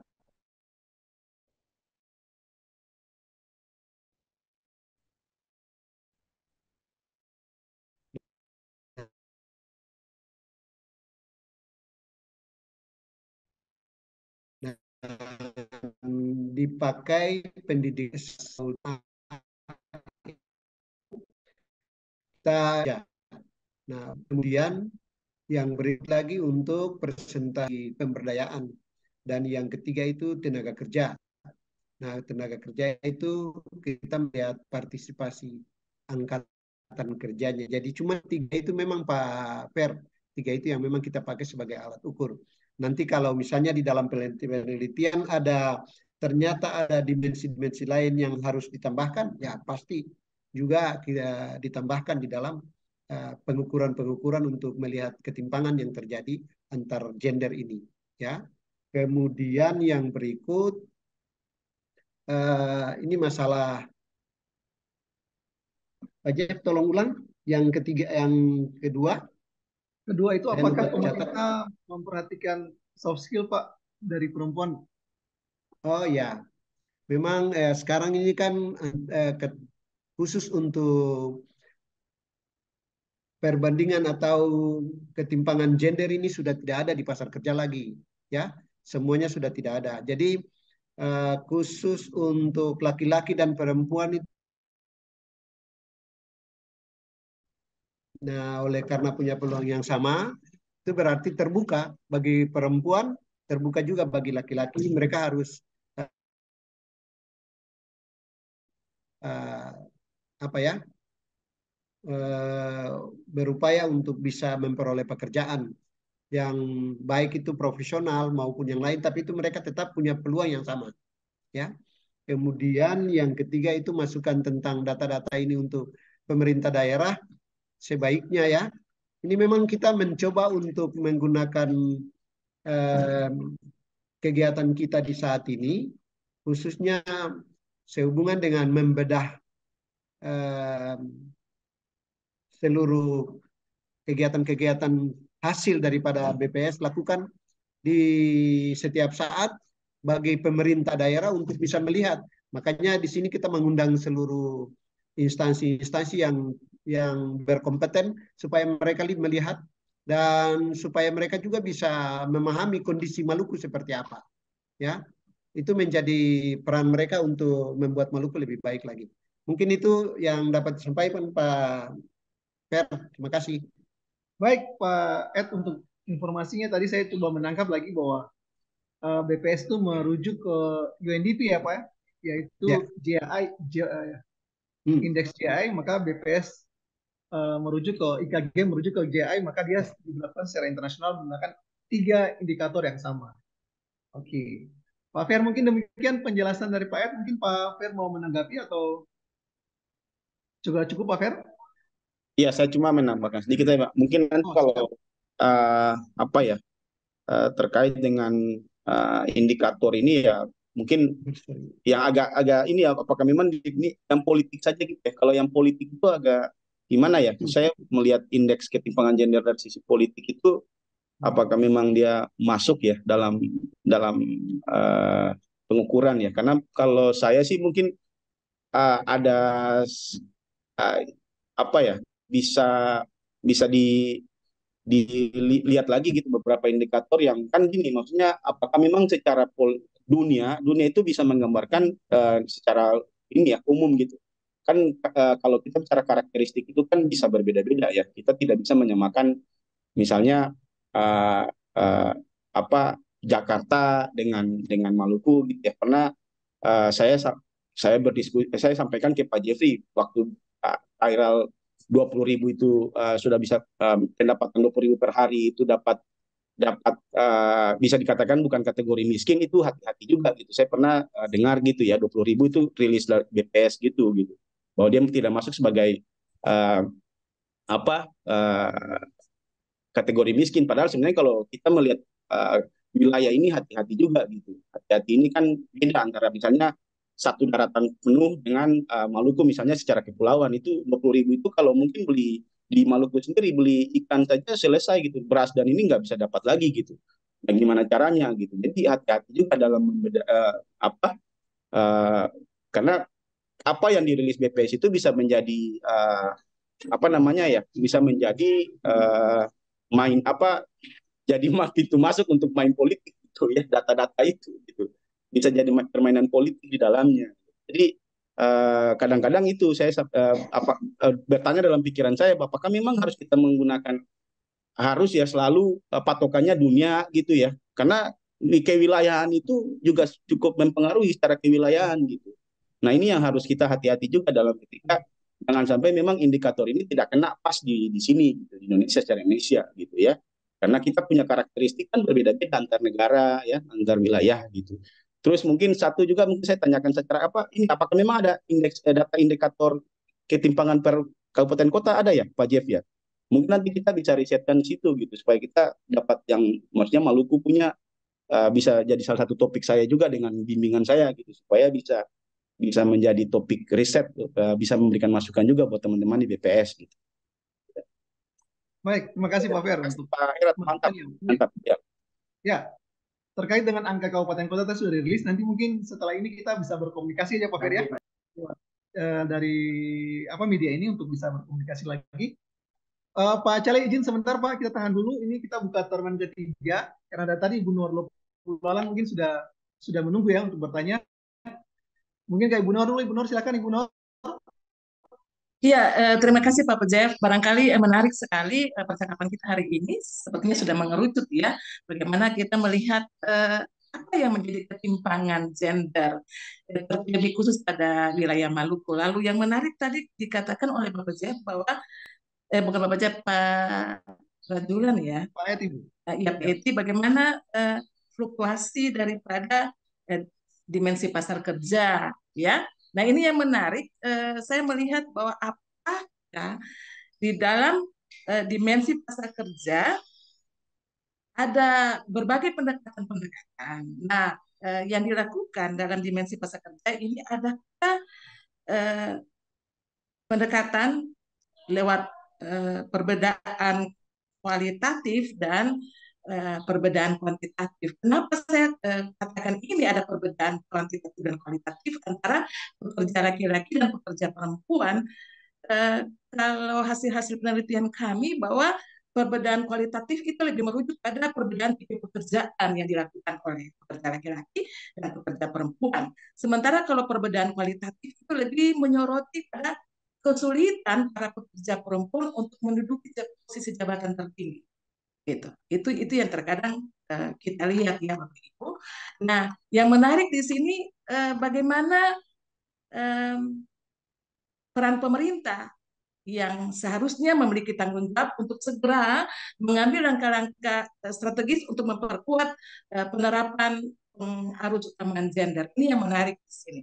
Nah, seharusnya pemerintah segera menyusun strategi-strategi dalam pengarus utama gender dengan melibatkan semua unsur, baik itu pemerintah daerah, masyarakat sipil, swasta, dan akademisi. Selain itu, pemerintah juga harus segera memperkuat kerangka hukum terkait pengarus utamaan gender dalam berbagai perencanaan dan peranggaran responsif gender. Itu barangkali saya Pak Jeff untuk melihat berbagai ketimpangan-ketimpangan yang terjadi. Demikian Pak Jeff. Baik, terima kasih Bu Nur. Ini ada menarik sekali, ini udah mulai meluas nih. Dia mulai terkait dengan apakah ada perbedaan kualitatif dan kuantitatif dalam pekerja perempuan. Itu yang pertama. Yang kedua ini apakah ke depan ada peran pemerintah ya untuk merumuskan strategi dalam mengatasi ketimpangan gender. Pak Ed mungkin mau menanggapi Pak? Silakan Pak. Baik, Pak Jeff, terima kasih atas kesempatannya lagi. Ibu Nur, terima kasih ya. Baik, ini terpaksa kita harus kembali lagi dengan dimensi pasar tenaga kerja ini. Ya, nah di dalam indikator IKG khusus untuk pasar kerja, dimensi pasar kerja ini, yang kita melihat itu Ibu, partisipasi angkatan kerjanya. Nah, kalau Ibu sudah berbicara itu sudah lebih mendalam antara kualitatif dan kuantitatifnya. Nah, kalau kita masih melihat dimensinya itu masih melihat cuma partisipasi angkatan kerja ya dari baik laki-laki maupun perempuan. Tapi kalau misalnya Ibu mau membedah lebih mendalam lagi, itu berarti diskusinya kita makin panjang ini. Diskusi kita makin panjang ya.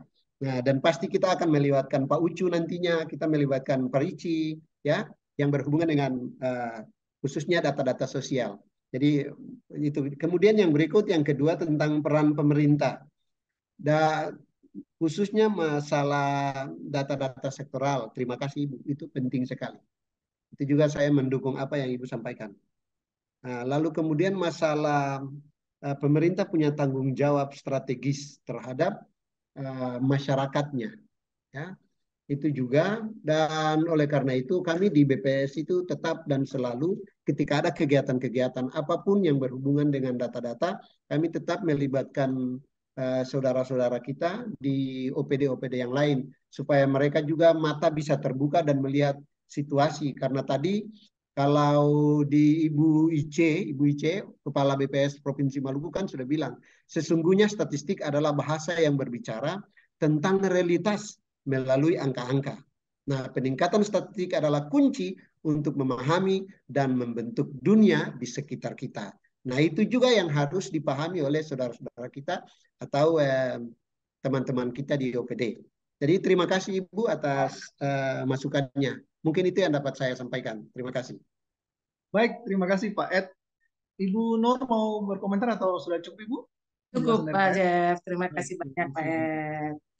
Baik, terima kasih Ibu Nur. Ibu Nur, maaf Ibu Nur dari dinas mana atau dari mana Ibu? Dari Visi Unpati Pak. Oh, dari Visi Unpati. Siap, Ya. akademisi. Siap. Dosen saya juga nih dari Visi. Oke, siap. Terima kasih Bu Nur. Ini ada Pak Charles. Beliau ini Stasi Alimadia di BPS Provinsi Maluku. Beliau sudah ASN. Mungkin mau menanggapi atau memberikan informasi atau mau berdiskusi kepada Pak Charles. Waktu dan tempat saya persilakan Pak.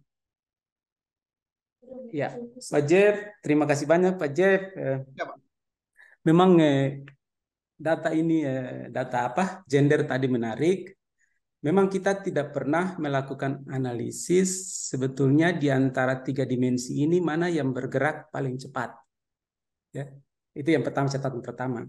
Dan karena itu Pak Udin tuntut mesti itu ya, mesti ada informasi itu ya. Jadi kalau kaitkan dengan Pak Ferry bilang signifikan tidak signifikan ya. Itu yang pertama. Yang kedua, ini ada informasi menarik sebetulnya. Saya 2 minggu lalu saya coba lihat kalau entrepreneur ini yang bergerak itu laki-laki lebih cepat kah perempuan? Ternyata perempuan bergerak lebih cepat, ya. Jadi ya kita kalau mau analisis mendalam memang kita mesti lihat lebih dalam. Sebab apa? Kita punya angka pengangguran yang kecil itu bukan segala-galanya, ya. Sebab apa? Yang angka kita pengangguran itu 36%-nya itu diurus oleh pemerintah. Sedangkan yang 60 sekian persen itu siapa yang urus itu? Ya. Jadi ya jangan lupa ya, jadi jangan sampai kita lalu bilang ini pemerintah belum. Jadi memang para pemerhati masalah ini ketenagakerjaan itu merasa bahwa kalau tenaga kerja ini yang urus Pak Jeff dan Pak Edom tiap tahun itu berjuang upah itu cuma untuk pekerja yang bekerja dengan buruh, ya buruh tetap dibayar yang kita bilang entrepreneurship itu, dan mereka yang buruh tuh. Nah, dua ini yang ini dalam apa hubungan industrial ketenagakerjaan. Jadi memang kita memang analisis harus mendalam betul. Kalau tidak nanti kita tidak mencapai apa yang memang diharapkan. Gitu ya. Jadi kita memang betul-betul ini sekali ya. Ini sebenarnya bergerak dan karena itu memang bagus Pak Udin ya kalau kita punya waktu itu lebih panjang, gitu ya. Nah, kenapa? Karena pergeseran sosial itu biasanya cuma 3 tahun itu paling cepat, gitu. Jadi kalau kita cuma 5 tahun bisa jadi juga belum ada transformasi sosial di sana. Tetapi kalau saya pakai data 10 tahun saya dapat tadi ya. Jadi kalau perempuan itu yang entrepreneurship itu mereka bergerak lebih cepat dibandingkan dengan yang laki-laki. Memang secara kuantum itu laki-laki lebih banyak. Ya. Kemudian menarik satu lagi adalah yang pendidikan tinggi itu sebetulnya yang laki-laki atau perempuan, ternyata perempuan lebih banyak, gitu ya. Yang bekerja maksudnya ya, bukan secara umum, tapi yang bekerja. Coba kita lihat di kondisi angkatan kerja kita tahun 2022 kita banding dengan tahun 2012 itu perempuan lebih banyak. Ya, yang pendidikan tinggi ya, saya potong yang SMA itu saya potong. Ya, nah ini mesti menjadi catatan kita.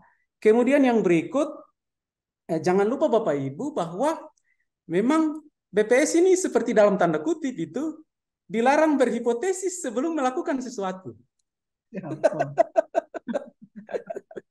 Ya, jadi nanti kalau orang sosial, Ibu Non tadi bilang beta nanti waktu dari lapangan nanti baru beta punya hipotesis itu beta susun, itu betul kualitatif. Ya, tetapi kalau kita yang kuantitatif sudah berduga orang BPS tidak boleh begitu. Ya, dan karena itu Pak Ferry kita waktu memotret kondisi sosial ekonomi itu kita tidak punya asumsi apa-apa. Ya. Dan karena itu bisa jadi hasilnya itu biar itu. Dan karena itu tugas sebetulnya teman-teman akademisi adalah membedah itu. Ya, ini sebenarnya mengapa ini? Pak Udin jangan tanya Pak Ed, ini sebenarnya mengapa sampai dia begini? Jangan, Pak Ed bisa jawab sama dengan beta. Ya itu ini membuka catatan untuk ketong bahwa memang ini menarik ya. Nah, dan karena itu kalau ada kita bilang peran pemerintah itu di mana? Betul, peran pemerintah sudah ada, tetapi memang masih kecil dan memang terus-menerus harus didorong. Para pemerhati masalah yang tadi saya ulang bahwa mereka merasa bahwa perhatian pemerintah itu baru banyak kepada yang tadi kita bilang tadi ya. Waktu kita menentukan UMP, makanya kalau ada rapat-rapat dulu waktu sekitar 8 tahun lalu waktu saya masih di sana, itu saya bilang begini bahwa kita tanpa sadar bahwa yang kita urus itu cuma sekitar tidak sampai setengah dari mereka yang bekerja. Ya, nah, ini kira-kira catatan saya untuk kita, tetapi paling tidak ini memberikan informasi kepada kita bahwa memang statistik itu tidak boleh menduga sejak awal, ya. Apalagi sementara survei lalu menduga karena sudah ada ini seperti yang Ibu Nun di kualitatif waktu pendekatan itu. BPS tidak bisa begitu ya. Dia cuma memotret saja, terserah mau jadi apa, Nah, nanti baru ke sini Pak Ferry baru kita mulai mencoba untuk menganalisis sedikit-sedikit ya. Nah, Pak Ferry terserah itu siapa yang mau pakai data ini ya. Nah, jadi dulu itu saya waktu konsultasi karena ada politisi yang coba masuk untuk memberikan informasi kepada kami untuk melarang orang menyajikan data yang mengganggu pemerintah, itu kami tidak bisa. Ya, saya coba konsultasi dengan pimpinan di pusat waktu zaman sebelum Ibu Ice, itu mereka katakan bahwa Pak Charles, data kita itu setan juga boleh pakai. Ya, kenapa? Karena tergantung dia membacanya. Yang tidak boleh adalah data itu mesti objektif. Ya. Nanti kalau kita lihat di 10 Principle of Official Statistic itu nanti terbaca di sana. Ya, impartiality, itu ditekankan sungguh-sungguh. Salah satunya ya dari 10 prinsip official statistik tadi. Pak Jeffrey, ini catatan yang kita berikan untuk penguatan pertemuan ini, mudah-mudahan berkenan untuk kita semua. Shalom. Baik, terima kasih Pak Cale untuk catatan dan informasinya. Saya kutip nih Pak, pernyataan Bapak tadi. statistik tidak boleh menduga sejak awal. Keren. Iya, terima kasih Pak Charles. Bapak Ibu, ini kita sudah ada di termen yang kedua. Mungkin ada yang mau, kita masih punya waktu lagi. Pak Charles sudah tadi ya. Satu orang mungkin yang mau menanggapi, mau bertanya terkait dengan materi KG, kami persilakan. Di sini juga ada dari Bapak Ibu dari SKPD terkait ya. Dari bidang 3 DP3 Maluku mungkin. Bapak Ibu dari BKKBN Maluku, Ibu Mei Matulesi mungkin yang mau menanggapi atau mau berdiskusi silakan. Sementara pas Pak, karena narasumbernya sudah pakar, jadi kami rasa sudah sangat jelas Pak Moderator. Baik. Terima Baik, kasih terima kasih. Pak narasumber, terima luar kasih. biasa hari ini. Terima kasih. Terima kasih, Umi. Terima kasih, Bu Mei. Bapak Ibu, ada lagi yang mau menanggapi atau mau berdiskusi silakan. Saya masih punya waktu sekitar 5 menit. Pak Jeb, bisa usul satu saja, Pak Jeb, usul satu. Boleh, silakan Bapak, silakan. Ya, mungkin kalau bisa satu kali mungkin sesi berseri ini bikin di Bapeda sana kah atau apa gitu supaya satu kali dengar gitu. Supaya satu kali, karena kalau kita ngomong begini terus kan yang bicara tentang ini kan cuma kita akademisi, tapi kalau satu kali mungkin teman-teman menyurati saja berdiskusi apakah bisa tidak pembahasan salah satu materi ini di Bapeda di Gubernur sana gitu. Supaya diundang semua akademisi supaya satu kali ya dengarlah gitu. Itu aja mungkin ya teman-teman satu kali bisa gitu ya. Baik, terima kasih Pak Fer untuk usulnya. Kayaknya saya kembalikan ke Bapak Ibu pimpinan yang mau menanggapi, mungkin silakan Bapak Ibu pimpinan usulannya Pak Ferry atau kita tampung dulu usulannya Bapak Ibu untuk itu. Pak Jeff izin. Pak Charles silakan Pak Charles, silakan. Pak Ferry sebenarnya usul ini bagus sekali, malah kalau Pak Ferry usul ini kalau beta ini mesti bayar ini karena mahal ini, tetapi memang ini waktu beta rambu ini masih hitam, kita sudah usul begitu bahwa di akademisi itu entah itu hukum, ekonomi, sospol, pertanian dan seterusnya itu mereka punya jurnal-jurnal yang mereka hasilkan.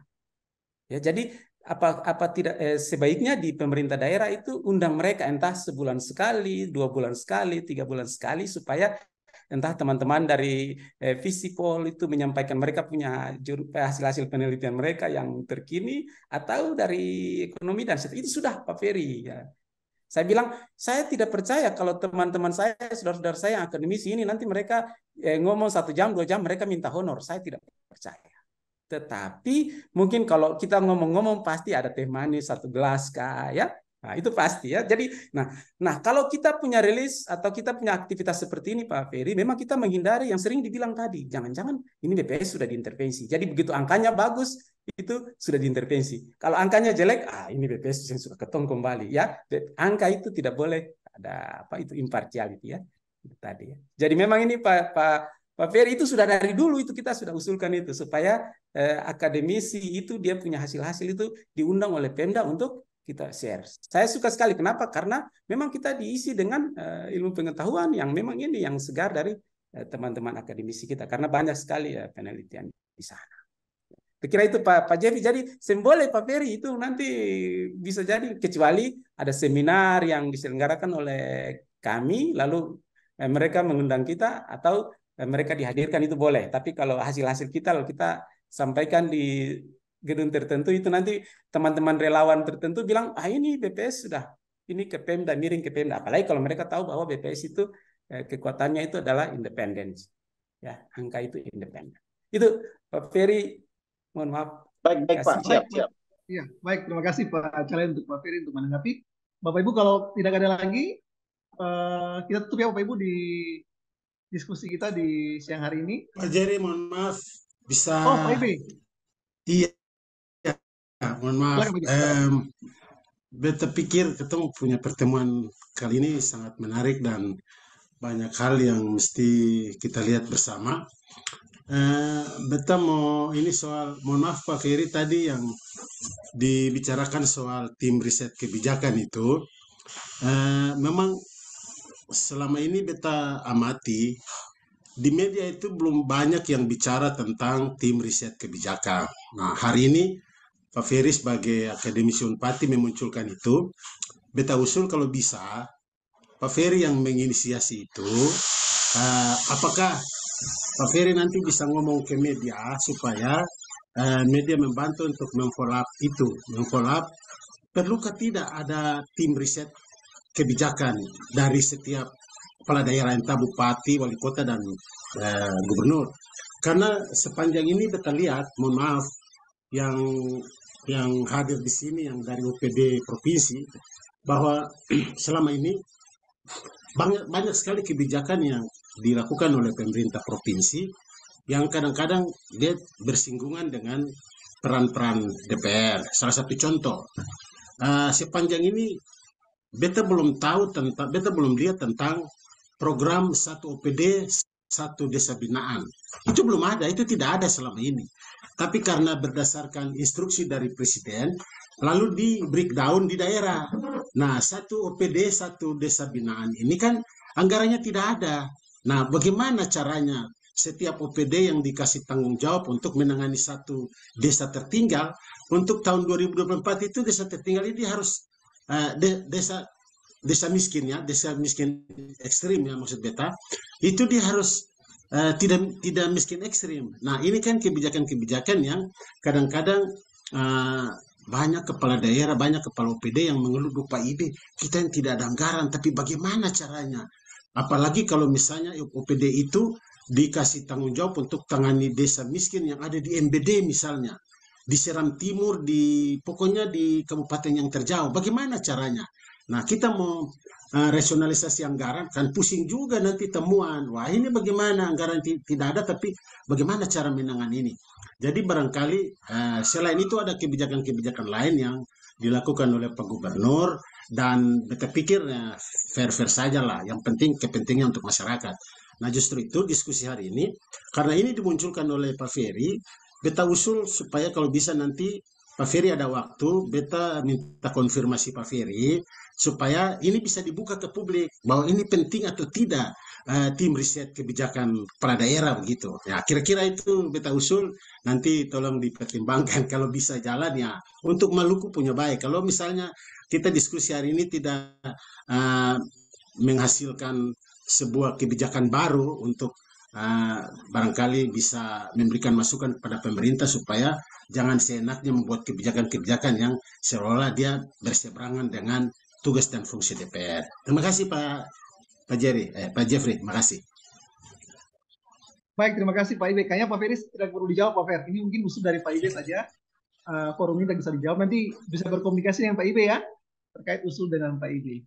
Bapak Ibu, karena kita keterbatasan waktu, karena kita juga keterbatasan waktu dan tidak ada lagi penanya atau yang mau berdiskusi di siang hari ini, saya tutup aja Bapak Ibu ya.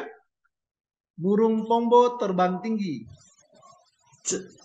Cakap mencari makan yang luas. Cakap. Artinya diskusi kita sudah selesai. Semoga ilmu kita semakin luas. Satu lagi Bapak Ibu. Kota Ambon punya Pantai Natsepa. BPS Provinsi Maluku punya kegiatan berseri.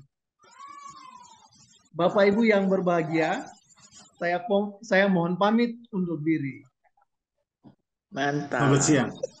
Satu lagi Bapak Ibu, ada satu lagi. Mantap Pak J. Banyak ya. Bunga Asoka di Taman Bunga. Bunganya indah dipandang mata. Terima kasih untuk partisipasinya. Saya Jeffrey, kembalikan ke pembawa acara. Silakan Ibu Megi. ya, terima kasih Pak Jeffrey selaku moderator kita di siang hari ini. Saya pikir stok-stok pantunnya Pak Jeffrey keluar semua nih. Baik Bapak Ibu sekalian, saya mengapresiasi dulu terhadap komunikasi aktif yang telah berlangsung tadi. Bapak Ibu ada di antaranya rekan jurnalis kita Om Ibe, terima kasih. Kemudian dari Unpati juga yang saya hormati Pak Ramli, Pak Ferry, ada juga Ibu Norlo Pulalan, terima kasih Bapak dan Ibu. Dan kemudian dari internal BPS, fungsional ahli media Pak Charles, terima kasih banyak Bapak. Dan dari data-data yang dipaparkan tadi, saya yakin dan percaya, saya menyimak bahwa dalam setiap penyampaian komunikasi diskusi kita adalah merupakan bentuk perhatian dan kepedulian kita untuk membangun pembangunan Provinsi Maluku ke arah yang lebih baik. Dan kemudian saya ingin menyapa dulu yang tadi belum sempat saya sapa di awal, ada Ibu Mei Matulesti dari BKKBN Provinsi Maluku. Terima kasih Ibu sudah bergabung bersama kita. Kemudian panelis Kepala BPS Kabupaten Seram bagian Barat. Terima kasih Bapak. Dan ada juga Bapak Urpani. Terima kasih. Kemudian Bapak Ibu hadirin sekalian, Bapak Ibu pimpinan OPD, lembaga instansi atau yang mewakili, kemudian Bapak Ibu dari Universitas Patimura, Kepala BPS Kabupaten, Bapak Ibu pejabat fungsional media BPS Kabupaten Maluku, Bapak rekan jurnalis IB, serta hadirin semua, saya menyampaikan terima kasih banyak atas partisipasi Bapak Ibu telah meluangkan waktu yang sangat berharga di acara berseri kali ini. Dan sebelum mengakhiri acara ini, kita akan ada dalam sesi foto bersama. Pada tim, saya silahkan untuk melakukan pengambilan gambar.